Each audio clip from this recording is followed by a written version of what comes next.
بسم اللہ الرحمن الرحیم۔ میرا نام ہے جنید ریاض اور آج میں آپ کو ایک اہم ٹاپک کی طرف جو ہے توجہ مبذول کروانا چاہتا ہوں کہ پیکٹا جو ادارہ بنایا گیا تھا وہ معیار تعلیم کی بہتری کے لیے بنایا گیا تھا، لیکن غلط فیصلوں اور غلط پالیسیوں کی وجہ سے یہ ادارہ جو ہے وہ سفید ہاتھی بنتا جا رہا ہے، اور یہاں پر جو وسائل ہیں ان کا اندھا دھند استعمال جو ہے وہ کیا جا رہا ہے۔ ابھی حالیہ کچھ ہی دنوں پہلے جو ہے وہ ڈائریکٹرز کی بھرتیوں کے لیے جو ہے پیکٹا میں انٹرویوز لیے گئے، جہاں پر صوبائی وزیر تعلیم رانا سکندر حیات نے خود بھی وہاں پر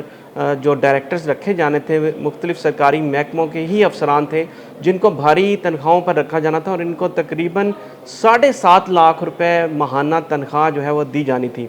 تو ان کے جب انٹرویوز کیے گئے تو ان کی جو تنخواہیں ہیں 7.5 لاکھ روپے، ایک تو وہ تو لگ دی جانی، لیکن جب ان کے انٹرویوز لیے گئے تو اس کے لیے جو ہے بھاری معاوضوں اور اعزازیوں کا اعلان جو ہے وہ کیا گیا ان افسران کے لیے جو آلریڈی لم سم پیمنٹ پر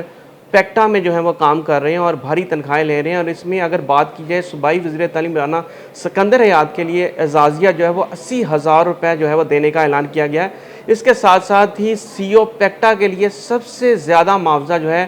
1,40,000 روپے معاوضہ دینے کا جو ہے وہ اعلان کیا گیا۔ اسی طرح سیکٹری اسکول ایجوکیشن پنجاب جو کہ پورے پنجاب کے سیکٹری اسکولز ہیں ان کے لیے 1,10,000 روپے جو ہے وہ معاوضے کا اعلان کیا گیا۔ اس کے ساتھ ساتھ ہی جو ممبر کمیٹی تھے جن کو جو نوازا گیا ان کو بھی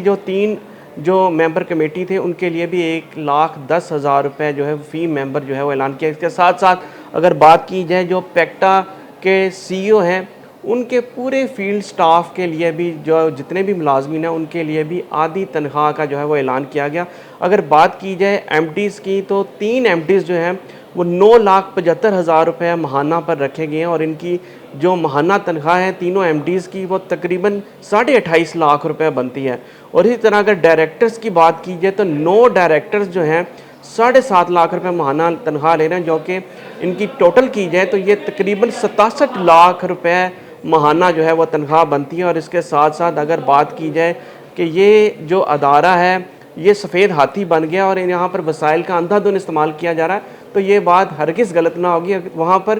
فارچونر جو ہے وہ فیلڈ ورک کے لیے جو ہے وہ استعمال کی جا رہی ہے، جہاں پر عام چھوٹی گاڑیاں جو ہیں فیلڈ کے لیے یا مانیٹرنگ کے لیے استعمال کی جا رہی ہوتی ہیں، وہاں پر فارچونر جو ہے اس کام کے لیے رکھی گئی ہے۔ اور اگر بات کی جائے سرکاری اسکولوں کی تو سرکاری اسکولوں میں نان سیلری بجٹ جو کہ 3 ارب روپے مختص کیا جاتا ہے، وہ بھی 3 ماہ بعد ان کو جو ہے وہ سماہی کی قسط ادا نہیں ہوتی، بلکہ وہ بھی کٹوتیاں کی جاتی ہیں اور آدھی قسط ادا کی جاتی ہے۔ اگر اس میں بھی جو ہے وہ کٹوتیاں کی جاتی ہیں جس کی وجہ سے اسکولوں میں بجلی کے بل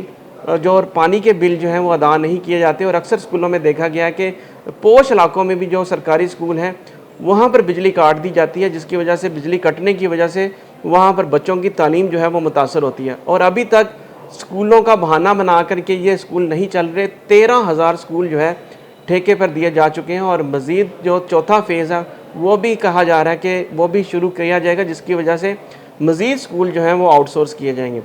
ابھی اگر صوبائی وزیر تعلیم رانا سکندر حیات کی بات کی جائے تو اگر بات کی جائے تو وہ پنجاب اسمبلی سے اپنی تنخواہ بھی نہیں لیتے، تو یہ جو اعزازیہ ان کے لیے رکھا گیا ہے ان کو خوش کرنے کے لیے شاید وہ یہ بھی وصول نہ کریں، لیکن پیکٹا جو ہے وہ لاکھوں روپے جو ہے وہ استعمال کیے جا رہے ہیں۔ اگر بات کی جائے گاڑیوں کی تو وہ بھی جو ہے گاڑیوں کا پٹرول وہ بھی اندھا دھند استعمال کیا جا رہا ہے، اور بتایا جا رہا ہے کہ ذرائع کے مطابق وہ افسران گھروں کی گاڑیاں بھی مرمت جو ہیں وہ پیکٹا کے جو فنڈز ہوتے ہیں یا بجٹ ہوتے ہیں اس میں سے یہ ٹھیک کرواتے ہیں۔ تو اس حوالے سے یہ دیکھنا ہوگا کہ جہاں پر آلریڈی افسران لم سم تنخواہوں پہ لاکھوں روپے تنخواہ لے رہے ہیں، اگر سی او پیکٹا کی بات کی جائے تو ان کی تو تنخواہ ان ایم ڈیز اور ڈائریکٹر سے پہلے ہی کم ہے، جو کہ 9 لاکھ اور 7.5 لاکھ روپے لے رہے ہیں۔ تو ان کا تو چلو پھر بھی بنتا ہے کہ اگر انہوں نے جو ہے وہ 1,40,000 روپے اعزازیہ ان کو دے دیا گیا یا سیکٹری اسکول ایجوکیشن، لیکن جو آلریڈی افسران اتنی بھاری تنخواہیں لے رہے ہیں وہ دیکھنا ہوگا کہ اسکولوں کے لیے جو ہے وہ مراد دی جائے، اسکولوں کا تعلیمی نظام کو بہتری کے لیے کیا جائے، ان کے فنڈز دیے جائیں، ان کو بجٹ دیا جائے تاکہ اسکولوں میں بہتری آ سکے، نہ کہ یہ افسران جو کہ آلریڈی اتنی تنخواہیں لے رہے ہیں ان کو ہی نوازا جائے۔